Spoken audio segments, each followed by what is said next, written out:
Alors oui, je viens témoigner devant vous. Je découvre en fait vraiment le monde chrétien. Moi, j'ai grandi dans la religion et la culture musulmane. Et en fait, il y a un mois, on m'a annoncé une suspicion de cancer des 2 ovaires qui m'a vraiment abattue. Et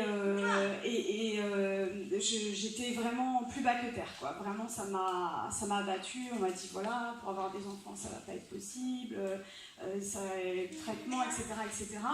Et une semaine, 10 jours après, j'entends parler de Jésus. J'avais déjà entendu parler de Jésus, puisque tout le monde sur cette terre, je pense, a au moins une fois entendu parler de Jésus.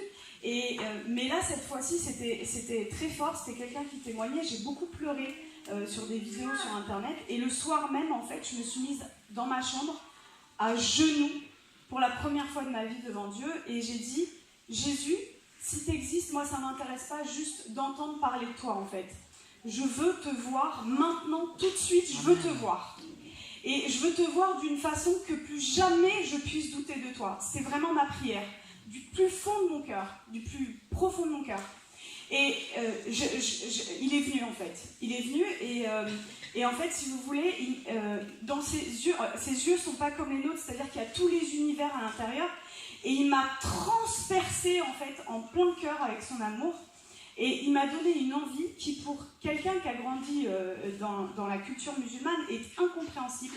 C'est-à-dire qu'il m'a donné envie d'être baptisée. Je comprenais vraiment pas quoi. Parce que voilà, dans ma culture, le baptême c'est quelque chose de...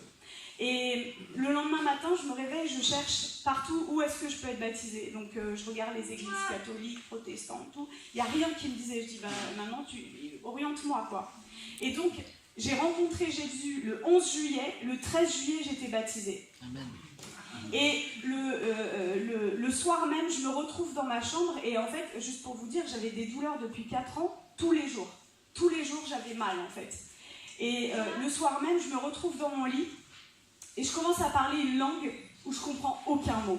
Et chez les musulmans, tout ça n'existe pas. Donc j'avais jamais entendu parler du parler en langue, etc. Et j'ai parlé pendant 3/4 d'heure, 1 heure, une langue que je ne comprenais rien du tout. Et à la fin, ça s'est arrêté. Et là, mes douleurs, pour la première fois depuis 4 ans, disparues. Plus de douleurs. Là, je dis, ok, je suis guérie, je dois aller voir mon gynéco. Mardi 17 juillet, c'est-à-dire il y a 2-3 semaines, quoi. Je vais voir mon gynéco. Et donc il me dit, vous avez fait votre IRM, les marqueurs tumoraux, et il me dit, alors c'est pas un cancer malin, mais c'est une maladie d'un stade très très sévère. On va opérer, etc. Et là je le regarde et je lui dis, vous savez pas ce que je vais vous dire, mais je suis guérie. Je lui ai pas dit je pense être guérie, je lui ai dit je suis guérie. Et il a rigolé un petit peu, il m'a dit bon, parce que le déni de la maladie existe en médecine, quoi, chez beaucoup de monde. Et il m'a dit bon bah allez, on va faire l'examen. Et donc mardi 17 juillet, il me fait l'examen, il n'y avait plus rien en fait. Et sur mon ovaire droit, il y avait 2 images. Donc il arrive sur l'ovaire droit avec la sonde et il me dit, ah, il y a 2 images. Et il me dit, ah mais attendez, ce sont les follicules de maturation. Les follicules de maturation dans les ovaires, c'est ce qui donne les ovules en fait, pour la reproduction. Et moi, j'en avais plus. Et là, il retire la sonde, il me dit, allez, vous allez m'expliquer ce qui s'est passé. Je lui raconte que j'ai rencontré Jésus, etc. Et il me dit, bon écoutez, parce que je suis médecin juste à côté de chez lui, dans le cabinet, il me dit, bon moi je vous crois parce que je suis juif, mais gardez ça pour vous. Et j'ai rigolé, je lui ai dit, je veux que le monde entier sache que Jésus est vivant. Je veux que le monde entier sache. Et comme disait André, je suis médecin psychiatre et addictologue, donc je m'occupe des gens qui vont pas bien, quoi. Et ma pratique, en fait, c'est pas qu'elle a changé, elle a été bouleversée au cabinet, et en fait il se passe des délivrances, des guérisons mais incroyables. C'est-à-dire qu'avant je pratiquais mon métier, je consolais les gens, je prescrivais des traitements, etc. et je renie pas du tout, j'ai fait 13 ans d'études, je renie pas du tout ça, mais aujourd'hui j'ai une clé en fait, et je vois des délivrances mais j'aurais même pas pensé possible en fait. Le Seigneur, en fait, à la fin de mes études, moi j'ai dit, je veux plus travailler à l'hôpital, c'est cabinet seulement. Et le Seigneur, là, depuis que j'ai été baptisée, m'a ramenée à l'hôpital, et je vais juste vous raconter, parce qu'en fait, c'est ce que je voudrais vraiment, mon message, c'est que la vie chrétienne, c'est des miracles et des prodiges de Dieu tous les jours en fait. C'est ça la vie chrétienne normale et c'est ce que vous devriez tous vivre. Et si moi, avec ma famille, voilà, et ils sont musulmans, c'est pas facile, mais si moi, en tant que médecin, en tant que musulmane, je prends le risque de parler de Jésus au moins 20, 30 fois dans la journée à des gens que je connais pas dans la rue, je vous encourage vraiment à le faire.